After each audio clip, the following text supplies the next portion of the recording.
Hey everyone, it's Matt with Downrange Firearms. I guess this is my next video for the War P40 Warhawk build. More talk, less construction, sad I know. Winter's starting to hit, it's kind of complicating things. I'm still trying to figure out how to go about getting lumber squared away. I called Aircraft Spruce today to find out what the deal was with my order, if and when or ever they're going to make the initial delivery. Looks like that one might fall through, so we're still trying to work some of the stuff out. So I figured I'd cover the stuff I have been working on and what we are going to work on. So lumber is going to be difficult no matter what. No ifs, ands, or buts about it. I don't know what sections. The website gives you 6 foot length as an option for materials, which was great for me because because 8 foot and larger you have to pay the oversized shipping via UPS, and for a basic order it goes to like $500 as opposed to like 60 or even 100 for anything under 8 foot. So I'm trying to get shorter pieces of material to make that more doable. They have a 6 foot option on their page. I'm like, this is good. That limits the number of scarf joints that I have to throw onto this thing. But apparently they didn't, despite the fact that the website said that it was in stock, it was an available option, all that stuff, they're saying that that's not an available option. So I called them today and they said they're going to look into it for me. If that gets canned, then so be it. If I have to eat the 8 foot sections, same thing, so be it.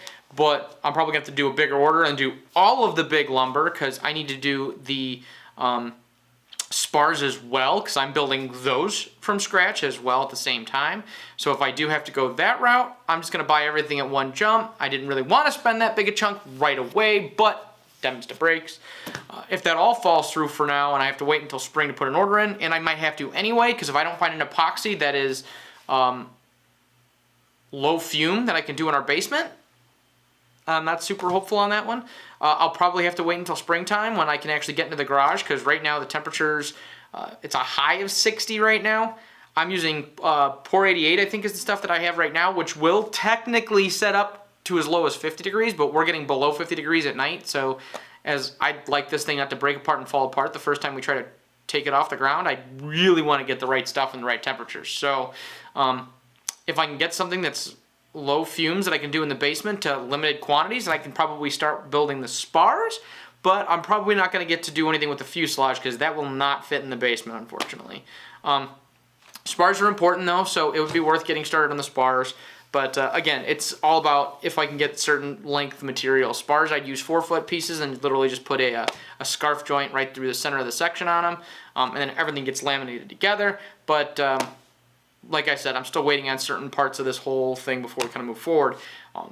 That said, with winter coming and the temperature dropping now and is officially in the lower temperatures where it's going to be a lot harder for me to do any of the assembly for any of the wood structure, what I can start on is some of the metal work. So what I'm sitting in front of right now is our landing gear plans. So that's probably going to be next. So the one other thing I'll add before I move on to that and start showing off some of that stuff is my little green book. This is officially going to be my initial build log. The first thing that's going to go into this is build quantities. I have notes floating around somewhere with all that stuff, with the amount of material I need. I have the wood lumber for the main fuselage. That's all squared away. That's all written down. That's on the website.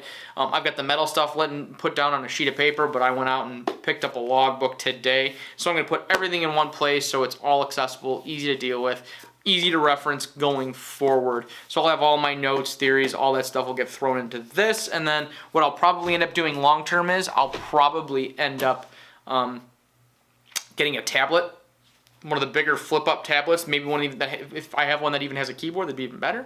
But then that'll just become the dedicated plain tablet, and that's just going to going forward. I'll put a digital log in place. The nice thing about that is they've got built-in cameras, so when I make progress I can photograph specific elements as I start to build. But until I start full-blown construction of this, I'm not going to lose a whole lot of sleep over that just yet, because right now I'm just worrying about kind of documenting the things that I need to and having it all in one convenient place, and this is a great one.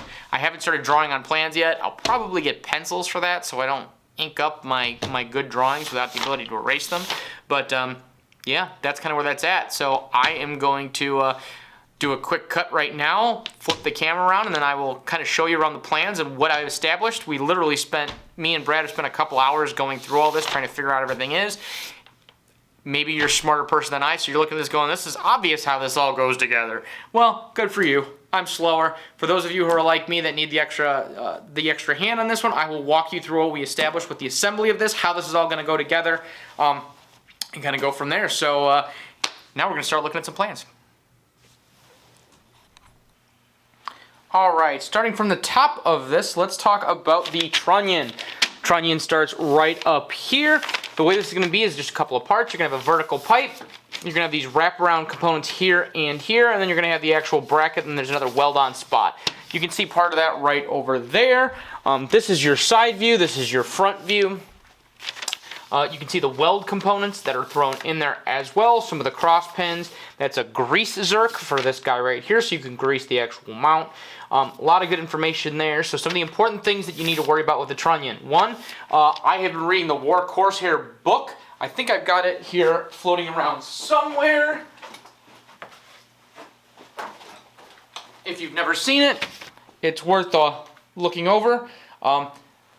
Frank did a ton of good work on this, and one of the things he comments about specifically in the landing gear is that it doesn't work properly from the factory. They have nothing but issues with it. It's a chief complaint from anybody who makes Warcorsair or any of the war aircraft is that the landing gear is not super effective. So they immediately modify it, and he's got a way that does work, which means elongating this trunnion by a couple of inches, and we have to modify some other parts there. So we're probably going to do that right out of the gate as well, just like he dictates. So that's something that's going to change right at the gate. So as for the top brackets that are on this wonderful trunnion, let's move down to right here for a minute.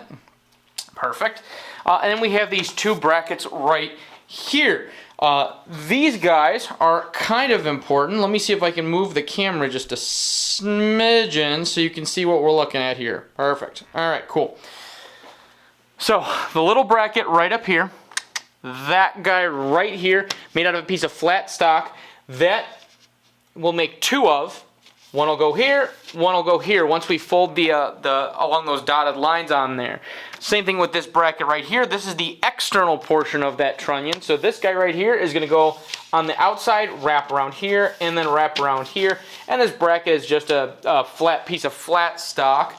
And you can see the top view of that guy right there with a cross pipe going through it as well. It's going to be used for one of the hookups later on. Super, super important component.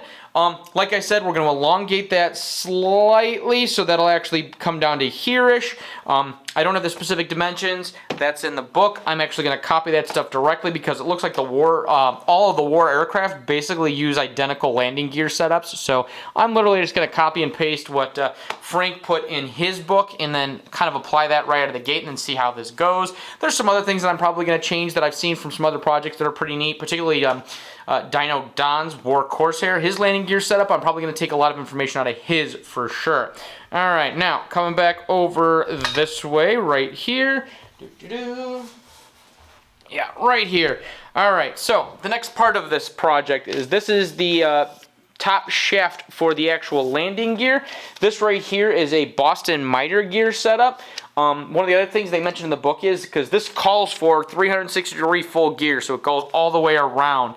So an important point that Frank brings up is cut some of the weight, get a half gear. You don't need to get a full gear, and the reason you don't need to get a full gear is the landing gear, the way this works is it will, if this is your tire, when it's extended, when it goes into the body, it rotates 90 degrees and then is flat underneath inside of the wing.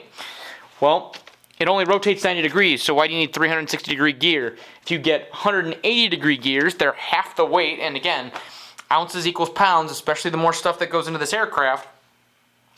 The half gear will get the job just fine. The cross bolts, you can see where you actually mount some of this stuff into place. These are just pieces of wider tube that are actually going to get welded on. This is obviously a stop. That's going to have to get moved, and this is going to get modified slightly to make do for that longer trunnion. So that's going to be super, super important to pay attention to. But you can see that that's basically just a glorified tube at the top of this whole thing that's going to kind of keep a lot of this stuff into place. This tube itself basically holds the spring components of the strut, and I'm going to head over that direction next and kind of show you that part of this whole project.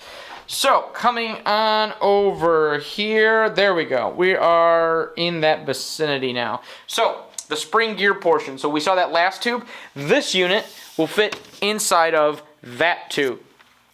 So the way this guy here is going to go, this tube slides right into that. Actually, I believe it slides right into this tube. This tube slides into that tube. So if this isn't clear enough, welcome to what took me and Brad a couple of hours of digging through the plans before we figured this out and looking at dimensions and figuring out how this goes. You can see this has a couple of nuts that are brazed on the interior of the tube.